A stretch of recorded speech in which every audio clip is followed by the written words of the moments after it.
yan si Verdugo, ang creator ng lintik na droga na ito. Nakatakas man sa operation sa Norte, pero tiyak kong lumiliit na ang mundo niya. At sa susunod, hindi na takbuhan ang mangyayari. It's kulungan tayo. Makakasa kayo mga katinata. As always.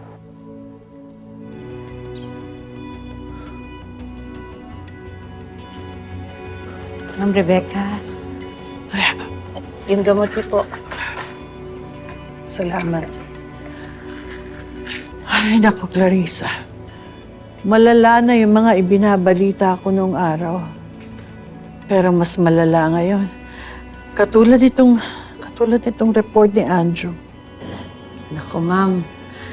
Toxic na ho talaga ngayon ng social media. Kahit ho ako rin tumigil na ho ako sa ganyan. Better, good for you. Mabuti na lang. Mabuti na lang nandiyan ang mga apo ko. Sila na lang ang dapat kong tingnan. Nakakawala pa ng stress. Totoo ho, ma'am. Swerte nga ako kayo Nakakatuwa ko talaga silang panoorin. Masaya. Komportable ang buhay. Then let me just remind you, Rebecca, hindi itong network na to ang nagbigay ng safety at komportableng buhay na meron kayo ngayon. Ako, Rebecca. Ma'am, meron ho ba akong nasabing mali? Wala. May naalala lang ako. Ma? Are you okay? Lately parang you're a bit distant. Tsaka, parang tulala ka, Ma. I'm fine. It's probably the meds. Ang dami kong iniinom.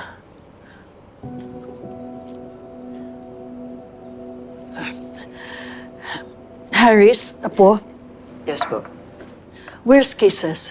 Si Kisses po, tulog na po siya, Lola. You remember the brown stuffed bear na binigay ko sa kanya for her birthday? Yung brown. Yes po, si Harold po ba? Yeah. Opo, yes. Where is it? Ma, tinago ko muna sa bodega kasi kakapitan lang ng alikabok. Why, Ma? You need it? Naalala ko lang. Pero pwede bang makita? I get it for you po. I'll get it for you, Ma. Oh, thank you. Daling ko rin lang po ito. Salamat.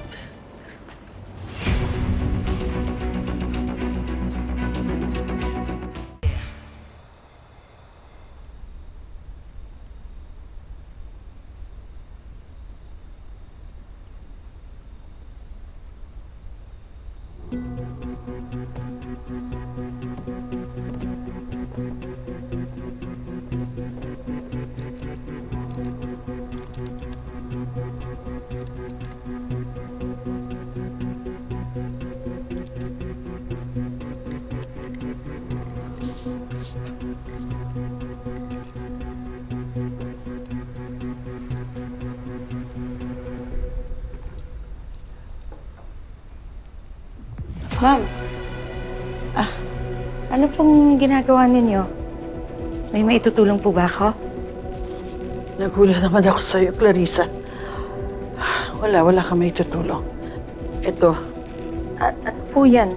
it's a spy camera. Attached dito sa mata ng stuffed toy. Bakit niyo ho yung kailangan? Ma'am Rebecca, wala ho akong gagawing masama sa inyo. Hindi po ako masamang tao, ma'am. Alam ko. At hindi para sa'yo to. Meron akong dapat hulihin. Kailangang matigil na. It needs to end here bago pa mapahamak ang pamilya ko. Ma'am, ano pong sinasabi ninyo?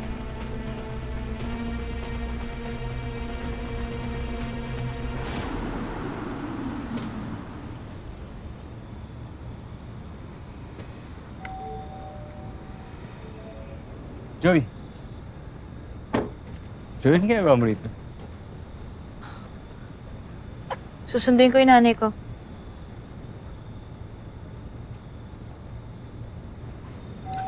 Wait, Joey.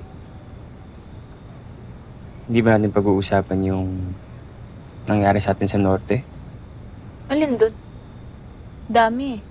Yung drug deal, si Verdugo, yung sa inyo ni Zoe. Yung sa atin. Pwede ba huwag ka nga maingay? Anong sa atin? May makakinig sa'yo, isipin magjowa pa tayo eh. Tapos aawayin na naman ako ni Zoe. Pwede ba huwag natin isama rito si Zoe? Wow. Protective yarn? Pwede ba? Eh, ikaw ngayon nagpilit na isama siya sa misyon natin eh. Initsipwera mo pa nga ako eh, di ba? Huwag mo sabihin wala kang alam sa protocol, eh nakipag-deal ka nga sa kanila. Ay, Joey. Alam mo kasi, Good evening po, Sir Andrew. Si Nanay Clarissa po. Ikaw ba si Joey? Nandyan sa loob. Sandali lang, pagbubuksan ko lang si Sir Andrew, tapos papasok na tayo, ha? ready na ate. Halip na si Joey. Ako nang bahala dito. Sige po. Halika na. Dito po tayo.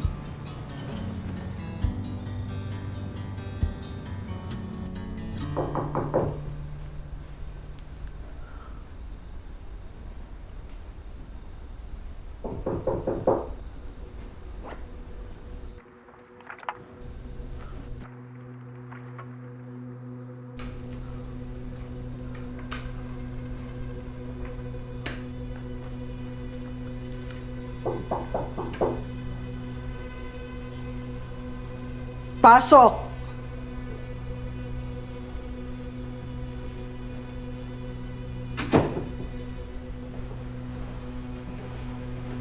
You wanted to talk to me, Rebecca? Ayoko nang magsinungaling sa pamilya ko. Umamin ka na sa kanila kung sino ka talaga. That was quite sudden, Rebecca. At kung sino talaga ako? You mean the man who kept this family afloat? Paid the bills? Fixed the mess? Made sure your children and grandchildren never lacked anything? Habang ikaw ay inaalagaan ng mga physical therapist mo at private nurses mo? Which, by the way, I'm still paying for. Ikaw ang may kagagawan kung bakit ako nagkaganito. Now, I want you to tell them everything because I'm sick and tired of all your lies. I've carried them long enough. Tell your family kung sino ka talaga, na ikaw ay leader ng isang sindikato na illegal na droga ang negosyo mo at ikaw si Verdugo.